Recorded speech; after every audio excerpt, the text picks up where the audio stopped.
এই ব্রিজের উপর দিয়ে আমাদের হাজার হাজার লোক যাওয়া আসা করে, মালামাল নিয়ে আসা হয়, তারপরে ট্রাকে আসে। এই ধার দিয়ে যদি আমাদের এই ব্রিজটা নষ্ট হয়ে যায়, তা খুলনা জেলার সাথে আমাদের বিচ্ছিন্ন হয়ে যায়। দেশ কাজ যে কোনো কালে বইনি যেতে ধরে আমরা আঁকা বন্ধ এসে দেশ চলাফেরা তো বাহিদালি কমেন্টের শ্বাস চলাচলের জন্য খুব অসুবিধা হবে।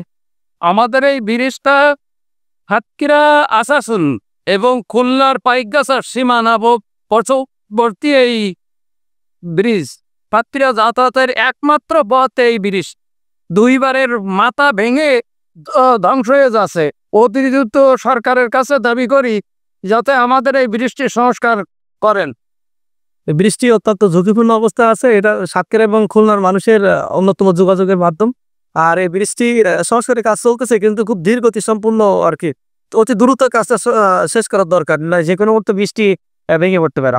বালিকা শাখা নদীর উপরে বাঁকা ব্রিজের যে ক্ষতিগ্রস্ত অংশ, সেটিকে রক্ষার জন্য যাতে আর ক্ষতি না হয়, এই রক্ষে কাজ চলমান আছে।